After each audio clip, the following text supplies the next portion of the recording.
सभी को मेरा नमस्कार। मेरा नाम है नीमा देवी, ग्राम बतासी, पोस्ट भतिया, थाना बाराचट्टी, जिला गया। मेरे पति नहीं राजी थे कॉन्डम के लिए। फिर मैं कुछ भी कर सकती हूँ धारावाहिक भी देखना शुरू की और उसके बाद मैं अपने घर वालों को दिखाना शुरू की। उससे उन पर असर पड़ा और मेरे पति भी समझने लगे। फिर उन्होंने समझा कि हाँ ये ठीक है और वो मुझे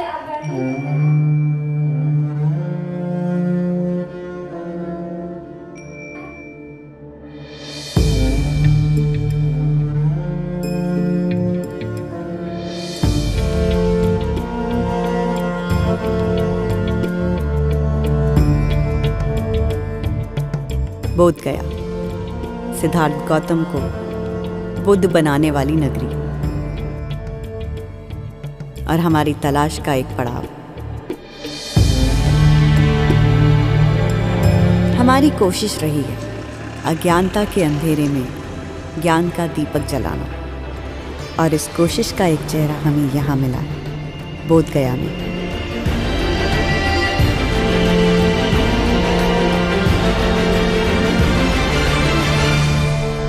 निर्मा जी, मैं देख रही हूँ कि आप बहुत ही निडर हैं। तो आप मुझे बताइए कि आपकी इस बेबाक बहादुरी का राज क्या है? आप जो धारावाहिक दिखाते हैं मैं कुछ भी कर सकती हूँ, इससे मुझे बहुत प्रोत्साहन मिलता है।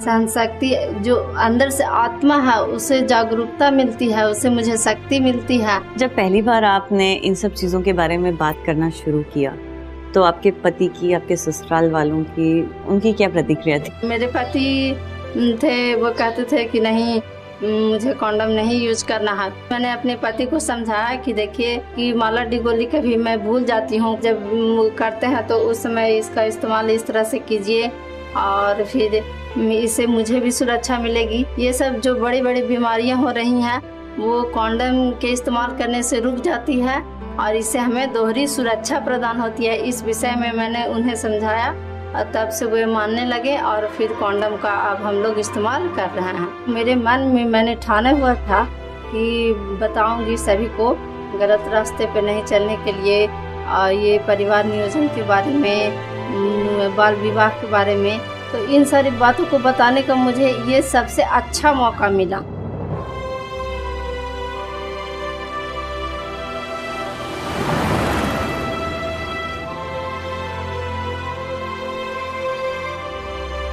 गांव में आज रोशनी की किरणें हर कोने, हर चप्पे, हर किनारे को छूने लगी है। हम लोग मम्मी पापा को बोले जो तिलक के लिए आप पैसा जमा करें उसी से हम लोग को पढ़ाइए और पढ़ के कुछ करेंगे, बनेंगे, मैं कुछ भी कर सकती हूँ। खुद लड़का लोग मेरे पास आएगा, कहेगा मुझसे शादी करो। कि अपने माँ बाप को ये भी कहने लगी खुद से कि अभी हम लोग को पढ़ने का एज है, अभी शादी करने का एज नहीं है। लड़की अब सब काम कर सकती है, लड़के से पीछे नहीं है किसी भी काम में। कभी ऐसा भी होता है कि जब आप ये सब चीजें समझा रही हैं तो कुछ लोग इस बात को बुरा मानते हैं? कभी कभी ऐसा होता है, किसी किसी के घर में मैं यदि जाती हूँ तो वे लोग बोलते हैं क्या ये हम बात नहीं जानते हैं जो तुम फ्री में लेक्चर देने चली आती हो मेरे घर में। तो हम कहते भैया आप जानते हैं तो इस बात को जान के इसको अपने जीवन में साकार कीजिए। क्या क्या होता है पढ़ाई के बहाने, हम सब जानते हैं, आप हमें मत बताइए। हम आपको समझाने आए हैं, कोई नया कार्यक्रम लेकर नहीं, बल्कि एक सच्चा प्रयास लेकर। स्त्रियों के ऊपर हिंसा, मानसिक तनाव, बलात्कार, इन सब की वजह अज्ञानता है। अब आपके सासू माँ, आपके पति, आपके परिवार वाले क्या कहते हैं वो लोग? पहले तो नहीं समझते थे, अरे ये फालतू में बोल रही है, लेकिन अब जब बाहर वाले भी मेरी चर्चा करते हैं कि नहीं अच्छे अच्छे बातें बताती है, इसकी बहू अच्छी है, तो मेरी सास को बहुत अच्छा लगता है। अच्छा, अपनी बहू के लिए आप क्या चाहती हैं? आप वो किस तरह से रहे, क्या करे? चलता अपना रहे, बढ़िया से खाए कमाए रहे, बढ़े आगे। तो निर्मा जी, जिस तरह से आपकी सासू माँ अब आपका इतना साथ देती हैं, तो क्या दूसरी औरतों की सासू भी उनका साथ देती हैं?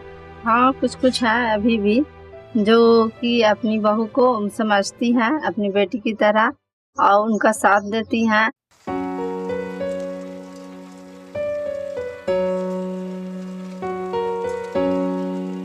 जहाँ एक पीढ़ी दूसरी पीढ़ी को समझने लगती है, जहाँ बातचीत के दरवाजे खुल जाते हैं, उन्हीं रास्तों पर तो हमें चलना है।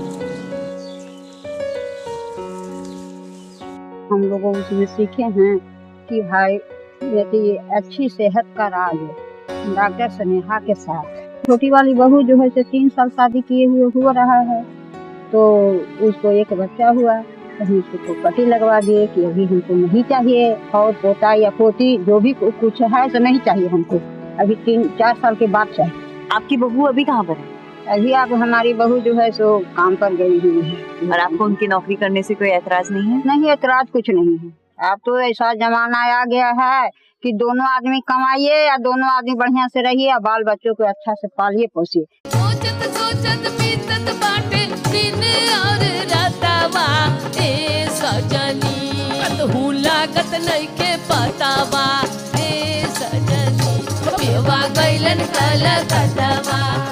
ये हमारी संगीत मंडली संगीत के मनोरंजन के साथ साथ महिलाओं के स्वास्थ्य और दूसरे विषयों पर भी चर्चा करती है।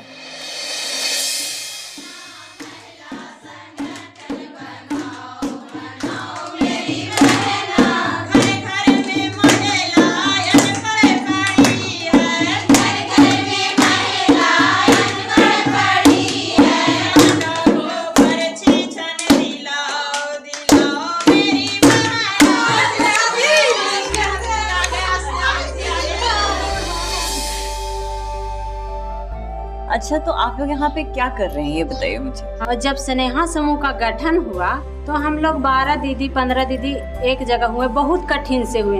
इसके बाद फिर जब अगल बगल में किशोरियों के साथ पाबंदी होता है, किशोरियों के साथ कम उम्र में शादी होता है, तो उनको घर जाकर सारे दीदी जाते हैं कि चलिए काहे वो बेटी पढ़ना चाहती है, उनको माता पिता काहे अभी शादी करने के लिए तैयार हैं, चलिए सब दीदी मिलकर उनसे बात करेंगे। जो गांव में भ्रम भ्रांति होता था, बाबा पहलवान लोगों को गुमराह करके पैसे ठग लेते थे, सोना का कंगन ठग लेते थे, और वो चीज अभी भी हमारे समाज में भी हो रहा है।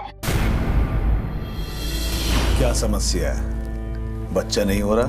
ये लो, दूध के साथ सुबह शाम बाबा का आशीर्वाद लो, जल्दी गर्भ धारण करोगी। वो चीज को हम लोग हटाने का प्रयास किए हैं। अच्छा, ये बताइए कि आप लोगों को क्या लगता है, ऐसा क्यों है कि औरतों की स्थिति इतनी खराब है हमारे समाज में? कारण है कि जिसके 2-4 बच्चियां हैं वो चिंता में रहते हैं कि हमको पढ़ाना लिखाना भी है और शादी ब्याह भी करना है। इतना दहेज इतना तेजी से बढ़ रहा है। किस तरह से आप लोग इतना पैसा कहाँ से ला पाते हैं? तो चाहे तो जो बहुत ज्यादा गरीब होता है वो जमीनें बेच देते हैं, या तो घर का कुछ सामान रखते हैं, जानवर गुरु जो भी रखे हैं उसको बेच के देते हैं। ये जो दहेज की समस्या है, आप लोग इसको रोकने के लिए क्या कर रहे हैं? हम संकल्प लिए हैं दीदी कि हमको भी एक बेटा है, उसको शादी करेंगे ना तो उसको हम दहेज न लेके एको पैसा नहीं लेंगे। एक भैया आया मेरे घर में तो बोले कि आपकी जो घर में ननद है उसके शादी के बारे में हम बात करना चाह रहे थे। तो वो लोग भी बोले 3 लाख 4 लाख रुपया चाहिए मेरे को।